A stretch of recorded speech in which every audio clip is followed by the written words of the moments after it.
No vídeo de hoje nós vamos ver quais poderiam ser os possíveis poderes do Dragon e quais as suas intenções. Vamos ver se um objeto pode comer Akumas no Mi do tipo Paramécia e Logia, porque até agora eles só comeram do tipo Zoan. E vamos ver também o porquê o Barba Branca não tem a pele tão impenetrável quanto Kaido e Big Mom, ele sendo um Yonkou também. Tudo isso nesse vídeo aqui. E se você ficou curioso, segue comigo e acompanhe esse vídeo até o final.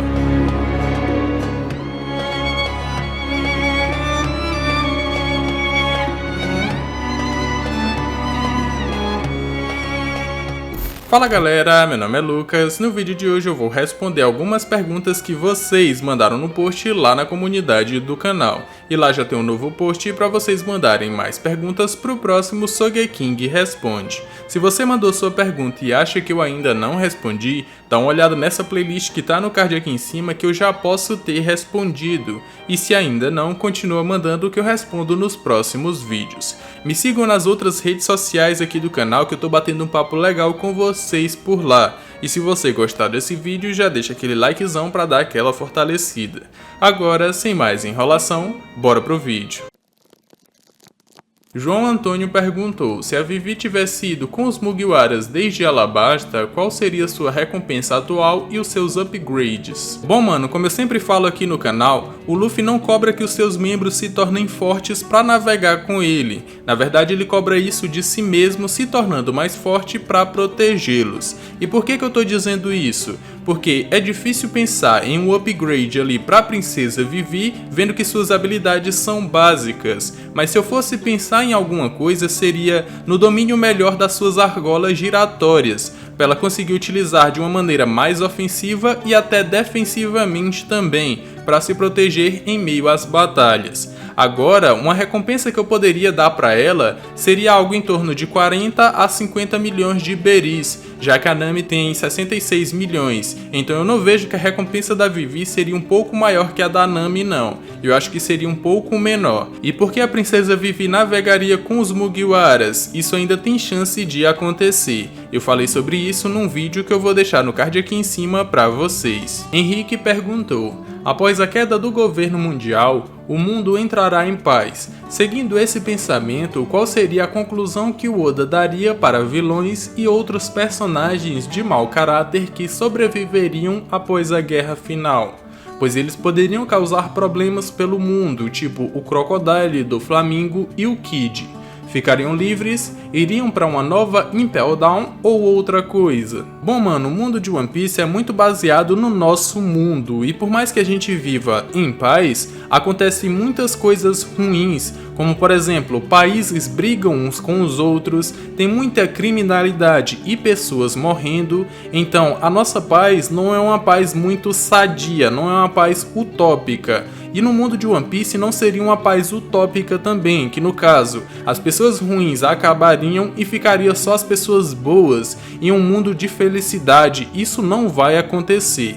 Essa paz que você tá querendo que aconteça no final de One Piece, eu vejo que vai ser mais uma paz parecida com a nossa, de que eu vejo que os Tenryubitos vão acabar, o governo mundial vai ser um governo bom para todos, a marinha vai realmente ser a espada do governo, acabando ali com os piratas que existem, lutando contra eles para não deixar que eles aterrorizem as ilhas, mas os piratas ainda vão existir, porque aventuras ainda vão existir, ilhas a serem exploradas ainda vão existir. A única coisa que eu acho que vai acabar é o que? É o comércio de escravos, é a segregação ali entre raças, o preconceito que existe. Eu acredito que vai ter mais uma união de todas as raças e elas vão poder coexistir juntas. Essa é a paz que eu vejo no final de One Piece. Mas não que os piratas vão acabar. Vão existir piratas bons, piratas ruins, eles vão brigar, a marinha vai brigar com eles vai continuar exatamente da mesma forma. O que vai mudar é a estrutura. As pessoas vão ter mais o apoio do governo e da marinha para lutar contra esses piratas. E essa vai ser a paz no final. O Espiso fez algumas perguntas aqui que eu sempre recebo e eu vou respondê-las agora. A primeira é, se um tritão comer uma Akuma no Mi e ele for atirado para a água, ele morre afogado? 2. Se o Brook for algemado com Kairoseki, ele morre até ser liberado. E 3. Se o Shiryu não tivesse se aliado ao Barba Negra e tivesse simplesmente ajudado o Magellan, acha que a fuga teria sido impedida? Primeiro que um Tritão, se ele comer uma Akuma no Mi, ele vai conseguir respirar embaixo d'água sim. A única coisa que ele não vai conseguir fazer é se mover. Um exemplo que a gente tem é o Jack, que é metade humano, metade tritão. Depois que ele recebeu a trombada da Zunisha, ele acabou no fundo do mar, mas imóvel. Ele ficou lá respirando até que alguém fosse salvá-lo. A segunda resposta é se o Brook morreria até tirar ali as algemas de Kairoseki.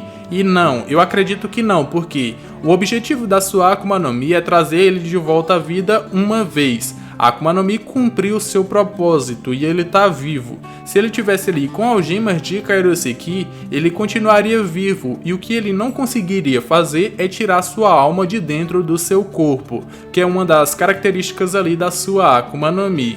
Mas lembrem bem que a Akuma no Mi dele traz ele uma vez de volta à vida.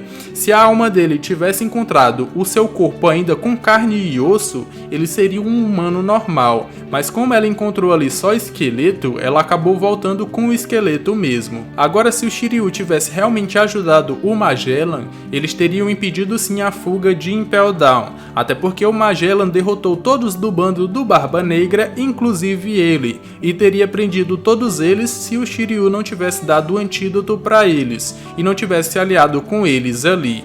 Então eles dois teriam se impedido a fuga de Impel Down.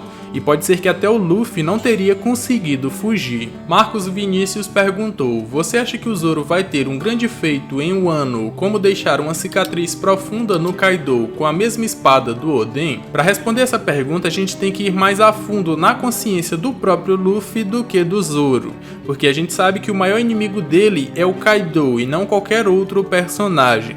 E vai ser o Luffy que vai ter que nocautear o Kaido no final, mesmo que ele não tenha lutado contra ele sozinho. Agora, o Luffy vai matar o Kaido? Eu acredito que não. Seria uma evolução de mentalidade se ele matasse? Eu acredito que também não. Porque quando uma pessoa morre, acabou. Ela não vai entender que o que ela fez foi errado, ela não vai pagar pelo seu crime, ela só vai morrer e acabou. E eu acredito que o Luffy só vai derrotar o Kaido, deixar ele estirado no chão e não vai matá-lo, porque ele nunca vai matar ninguém. Mas se mesmo assim, depois de derrotado, o Kaido ainda quiser morrer, aí é que o nosso Zorão entra no meio para conseguir fazer e realizar o desejo dele, que é matá-lo. E por que o Zoro faria isso? Primeiro, porque o seu capitão não faria, ele tem um sangue frio para fazer isso e realizar o desejo do Kaido. O segundo, porque o Oden não conseguiu, o Oden andou matando o Kaido, mas não conseguiu, o Zoro faria isso com a espada do Oden para concretizar ali o desejo dele. E por último, que o Ryuma conseguiu matar um dragão e ficou conhecido por isso. Então, um dos feitos do Zorão que faria ele ser conhecido no mundo inteiro seria matar um dragão também, a criatura mais forte do mundo de One Piece. E isso já responde a sua pergunta, que é o grande feito que o Zoro faria. Se o Luffy não matar o Kaido, coisa que eu acredito que ele não vá fazer, e mesmo assim o Kaido ainda quiser morrer, o Zorão pode realizar esse desejo dele. Suicidal perguntou: como se desperta o haki do armamento? Já que até agora não foi mostrado nenhum haki sendo despertado, exceto o do Kobe, que foi o haki da observação, e foi desperto lá em Marineford. Primeiramente, o haki é um poder que está em todas as criaturas do mundo, presença, espírito de luta e intimidação, que não é diferente dos sentidos humanos, mas as pessoas não percebem esse poder e ao tentar despertá-los, elas podem acabar morrendo. Então o principal método de se aprender o haki é com treinamento com alguém que já saiba, porque corre o risco dessa pessoa, se ela tentar dominar esse poder por si só, que ela acabe morrendo. E não foi só o Kobe que despertou o haki na obra não, tiveram vários outros momentos que eu não sei em que momento da história que você tá, mas que despertaram haki sim. Um exemplo que eu acho que você não pegou foi o Luffy na guerra de Marineford mesmo, lançando ali o seu haki do rei. ele despertou naquele momento. Agora, especificamente, o Haki do armamento é uma armadura que recobre o corpo do usuário, e ele tem que treinar para dominar isso. Não é como se ele quisesse, ele já pudesse utilizar, entendeu? Eu acho que tem que ter um treinamento específico com alguém que saiba, e por isso ninguém despertou assim do nada em uma batalha. É mais fácil despertar um Haki em uma batalha, que é o Haki da observação, que no caso foi despertado pelo Kobe lá na Guerra de Marineford. Breno perguntou: você acha que o Kuma foi um personagem aproveitado 100% no anime, ou ele poderia ter feito mais coisas? Os revolucionários vão lutar contra o Barba Negra? Cara, os Mugiwara só são o que são hoje por culpa do Kuma. Se não fosse ele interferindo, os Mugiwaras teriam sido capturados ou até mortos. Mas eles conseguiram ali o treinamento no time skip culpa do Kuma. Eu não digo que ele foi 100% aproveitado, porque a gente não sabe quais são as suas motivações para fazer tudo o que ele fez, a gente não sabe o porquê ele se tornou um Shichibukai, porque ele se tornou um ciborgue nas mãos do Dr. Vegapunk e porque ele deixou que sua consciência fosse perdida. Isso tudo pode ser respondido se o Oda realmente trazer ele de volta para a história. E como ele poderia fazer isso? Com os revolucionários indo lá para reaver o corpo dele. Se ele tiver pedido ali pro Dr. Vegapunk fazer um backup da sua memória original e tiver mandado ali para algum lugar que os revolucionários tenham acesso, se ele pegar o corpo original do Kuma e colocar esse backup, ele pode sim voltar a ser o que ele era antes. E assim ele vai explicar o porquê ele fez tudo o que ele fez. E aí ele poderia ser muito mais aproveitado na história. Kakuzu perguntou: se o Dragon é o homem mais procurado do mundo, por que tem tanto mistério assim atrás dele? Já que ele é famoso por ser o homem mais procurado, eu acho que o anime deveria ter mais cenas falando dos poderes do Dragon. O fato de ter inúmeros segredos atrás dele significa que não chegou o momento dele agir, não chegou o momento do Oda utilizar ele na obra. Mas dos poucos momentos que ele apareceu e das poucas ações que ele teve, a gente pode inferir muitas coisas e teorizar sobre poderes e sobre a mentalidade do Dragon. Dessas poucas vezes que ele apareceu, aparentemente a sua presença meio que influiu no clima, como se ele tivesse o controlando de alguma maneira.